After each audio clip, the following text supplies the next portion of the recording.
begin? All right, I had quite an unusual sort of set of upbringing bits, right? So my mum is from Asia, India. Okay. Right, so she's Indian Catholic. Right. My stepdad, Guyana, Muslim. Not Right. like, you know, I was raised in an environment where the Muslim and Catholic bit was present, but not what it might be at a different time. Yeah. My nan was a big influence in my life, huge influence. Right.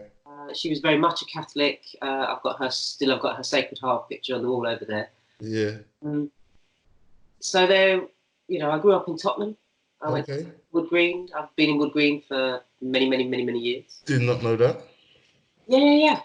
I went to school just down off Hermitage Road. Okay. No, I'm local. I've stayed home. Yeah. I took 10 years out and went to teach in Hackney, but the rest of the time I've been haringey. So yeah, that's my upbringing. My actual biological father, I never met. So I know very little about. Right. That's always presented quite an interesting set of dynamics, one way or another. You know, people do. Where are you from? Who are you? What are you about? So we're still figuring that out. Do you know anything about him? If you don't know him, you never met him. I never met him. Yeah. I don't know much, to be fair. I had a photograph when I was younger. Okay. He looks, from what I can work out, not dissimilar to how I look now. You know, jaunty and you know, a bit of a grin. But I don't know much about him. No. Okay. I know his name. You know. Yeah. Sounds a bit like my situation, to be fair. But yeah. Yeah, there's mysteries in these things, aren't there? You know? And you grow up with family tales and bits and snippets, and as a child, put bits together, and then you get to a certain age and you go, yeah, I never made sense of that. Yeah. And that's all right. Fair. Fair. That's the other relax. It's all right. Yeah. Yeah, it was interesting, and you know, it wasn't easy in some ways because when I was 3, Right. very personal thing to share, but you're saying it's too much info. I'm hoping it doesn't breach anything for anybody, but also it is a significant part of who I am. Right. When I was 3, my younger brother, my little brother, who was 18 months old at the time, he died very suddenly. Oh, wow.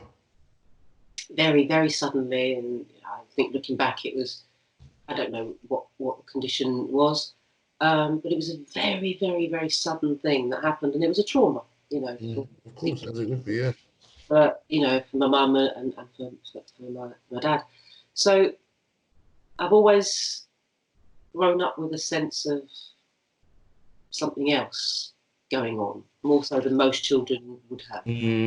That time, I think there's probably more children going quite a lot of traumas now. Yeah. But yeah, so it's quite an influential aspect of who I've become. You know, but that would need a lot more digging, I would imagine, and that's not necessarily one to do on camera. Yeah, no, I hear you. I do hear that. I think the thing that always has struck me, right, because my brother was, you know, he died, and then the very next day he was buried, because it's the Muslim tradition. Muslim tradition, yeah. Hours. So there was a suddenness there that at the age of 3 was a jolt of kind of like, well, what's happened? And the 70s, so we didn't have the support for children and families that you might have now with sudden death. Right. So that trauma, I think, for my parents played out. They were in a lot of pain. Yeah. And not necessarily always easily identifiable what that was about. Especially when you're young, you can't really process it. Yeah, they were young, do you know what I mean? They were kids, really. So yeah, you know, and we had lots of good stuff, lots of bad stuff. It's family, isn't it? It's family. Yeah. It's like you all sort of think, no, my family was either really normal, rarely is, or be out there. No, not really. Yeah. Perspective, do you know what I mean? So was you raised with your parents until you left to go out by yourself, or? Yeah, my parents divorced at 14. Okay. And then there was that kind of tumultuous time that comes with that. And then I left home pretty much at 18. And yeah, I've always been quite independent, to be fair. Yeah. So 18 you leave the kind of family home. Yeah. And where do you go then? What do you do? Oh, now there's a question. So I went and I moved into a shared house. Okay. I was 18 years old. I Yeah. left school. I became a sales rep Okay. for it was a company that's rented TVs and videos, right? Because this is back in the day where you rented a television. Like radio rentals or whatever they're called, or those kind of places. So I went off and I was doing that in Edmonton. So I moved out of Haringey for a bit. I was in Edmonton, in a situation. And then I was a sales rep, like a proper driving around sales rep. In this company, they said, because it's in the 80s, so you've got company cars and it was all flash cash. So they were like, well, if you do really well, we'll promote you and you can, pass your driving test, you'll get a car, you're going to be a mobile manager of TV rentals. Do you know what I mean? Honestly. You carry on. No, seriously, this was a bad job, No, it sounds it. I'm not even gonna lie. I can imagine being 18 years old. Right. Sky TV came on. I can still remember Soul to Soul was the MTV video. Okay. It was live, Chooks. Honestly, we'd never seen anything like it. Yeah. Anyway, I did that for a while, and then I got a different job being a sales rep, selling cigarettes. Long and really quite tedious way through. And I did that all right for a bit. Yeah. But then I left. It's going to sound mad. I'm not even mad, actually. I was just careless. I didn't know much about Hackney at the time, yeah. I was quite green. And I had this company car and used to get all these cigarettes. So every Monday morning, you'd go and get your stock. So you'd go and get, like 1,000 fags, put them in the boot of your car, and then go around all the newsagents and small shops and that, go and do fags. That's how sales used to be in those days. And I was there one day and I pulled up in Hackney outside a shop where there was a bus stop. And I left my car, literally left my car with the engine running, Chooks, yeah? Opened the back of the car, took out some fags, went into the man in the shop, said, do you want these fags? He said, no, thanks. And I went back out and my car was gone. Who wouldn't take that car? Yeah. An old lady would have watched that foolishness and thought, well, I'm not waiting for a bus. I'll get it. Honestly. And I'd shown everybody the fags. I was like, oh, yeah. And I thought I was nice, I had my 90s suit, my business suit, do you know what I mean? And power shoulders and that. Power shoulders, everything. Anyway, I got the sack. So I had to get another job, but I couldn't get a reference. So I went to university instead. And what did you study? I did English, and I believe it was, in those days, it was called Third World Studies. Now I would think it would have a different title, but yeah, it was a completely different thing. Yeah. Interesting. So what made you choose Third World Studies? I'm presuming you were under 20, maybe you're like 19, 20, around that sort of age. No, do you know, I was a bit older, because I'd worked. Sorry, I left school and worked in a bank first of all. I didn't go straight to sales. I went into a bank. Right. Yeah. Years later, when I was with my partner of very, very many years, Denise. Yeah. I said, right, at the beginning of our relationship, I said, I worked in a bank. So she took that to mean I knew what I was doing with money. Mm-hmm. For a long time. I was supposed to realise that wasn't true, because I was only ever really on reception doing the statements pitch. Right. I knew nothing about banking. I knew nothing about money. Yeah. That became apparent. But yeah, so by the time I got to university, it was early 20s. Okay. Yeah. So what kind of life experience made you choose that as a subject rather than choosing, I don't know, psychology, for example, or something that is a bit more accessible for everybody? I feel like that's a bit of a kind of a step out of the norm to choose that as a young adult. Yeah. No? Yeah, no, probably. I don't know, Chooks. It's a strange thing, isn't it? Because you always think that you're either really, as I say, you're either really normal or you're ordinary or you're not, or this or that. I always stepped out a little bit out of the norm. Right. But I didn't think I was stepping out of the norm. I'm just interested. Do you know what I mean? So I did English because I did English at school. I had an A-level in English. And, you know, I used to teach the younger kids to read. I've always valued reading above everything, and being able to teach others to read. So it made sense go and do English literature. Third world studies, I don't know, in those days you could just pick something random out of something interest. You know what I mean? You didn't have to, you weren't paying £50,000. Yeah. And you had to be really specific, and I must know my career. You were just pick something you was interested in and interested. You know, I mean, I had a grant, so I could live off that, and then you've got your student loan, depending on your circumstances, you use this or that. But you know what I mean? Those were different days. We'd sit and drink and smoke in the refectory and have great lengthy discussions about whatever it was we were studying, and there'd be lots of different groups of people. There was a lot of older students because I went to Middlesex University, you see, so stayed where I was and just, you know, I didn't go into dorms or anything like that. That wasn't. But I was interested. But going to uni really opened up my identity as a woman of colour, because the dynamic here as a mixed race woman when I was younger was I white, was I brown, where did I fit? And, you know, Wood Green and Tottenham in those days wasn't the mix that it became. It was, you know, it wasn't as mixed. So I had a lot of stuff around my own race. There was a lot of discomfort about stuff. So then I went to uni, and I had people from everywhere. Yeah.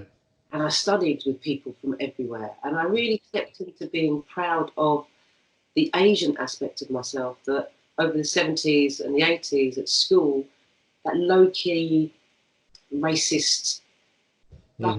Do you know what I mean? It's like I was wearing dad got beaten up by the NF, you know, words that were used quite casually.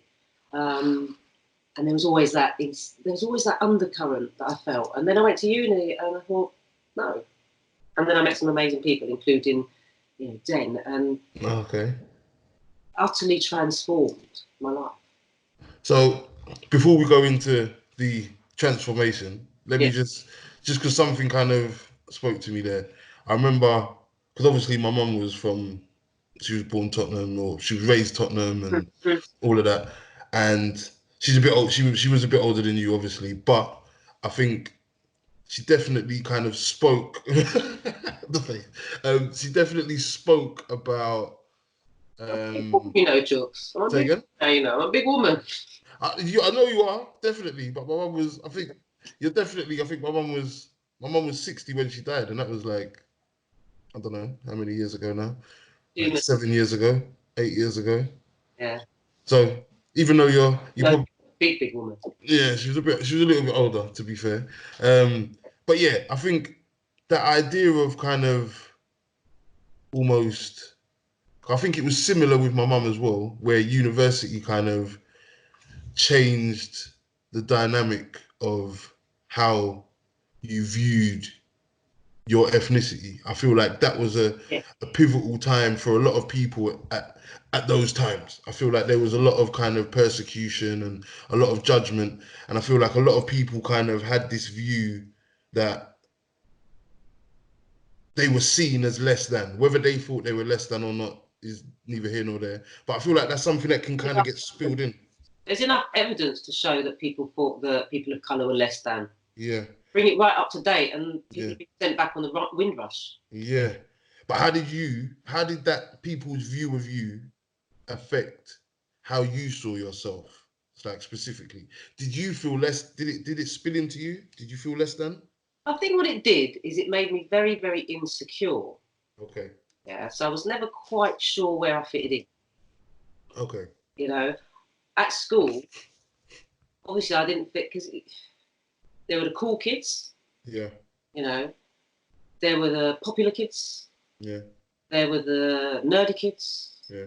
There were the picked on kids. There were the everyone's all right kids. Do you know what I mean? And but there were often times, not along those lines, but in other ways, they were very sort of racially separated. Do you know what I mean? It's like, but that was because, you know, there was lots of stereotypes that went through. So a lot of the black kids were put in one half of the school that did more of a sporty. Right. Do you know what I mean? There was just that undercurrent that in other areas, like I didn't feel, I didn't look like the other white girls because I wasn't a white. Yeah. Do you know what I mean? So you can never look like what you're not. But if you're secure in yourself because you've got other things going on, that can spill out in different ways, and we see that all the time. Do you know what I mean? That's not me. That's my man. That's where it manifests in my life. Right. I didn't feel proud of who I was. If you went to school and your family had made a curry the night before, it would be smelt on your clothes. Yeah. Just one comment. Oh, what's that smell of curry? Yeah. To a young heart, that's you know what I mean? So everything as a child. However, I mean, I worry even now, with the coronavirus, say, really grimly up to date. Yeah. All the Chinese children who were originally being received with that. And they'll carry that. Oh, definitely. Even when this is all resolved, when they go back to school, it's still going to be. There'll still be that. You know what I mean? Yeah. So going back to what you're saying about education and university, yes, the more people we are around, the more we learn from one another. Absolutely. We grow in that, don't we? We grow when we're regarded. And that's what going to university is meant to be about, is learning, taking your learning further, taking yourself into a wider sphere so that you can learn and return. Do you know what I mean? It's like we teach, we learn, sounds a bit silly, but that is how it feels to me for education, whether it was back in the 70s and 80s or whether it's now. Yeah. Whether we're doing it online or whether we're doing it on books that we used to, or I still got my notebook, I got a pen. I use a pen and a notebook. As do I. You what? As do I. Yes, do you? You see, that's it. It's an artist's thing. Yeah, I agree. Times, just to go a little bit off, in these times, it would only take one switch to switch off all our access to being able to type. But if you've got a pen and paper, you can at least record your story. True. Very true. And I think there's a lot of people that would benefit. I think I always feel better writing on a bit of paper. Definitely. Yeah, it's like it extends from your own hand, doesn't it? Agreed. You know what I mean? It's like you've got this thing, and it's not the same as also its place. So it's good to do both, but it's having the stories. I went to see something the other day with Toni Morrison not with her obviously, but about her, and she was saying, we're writing down the stories. That's all we're doing. Facts. Love that.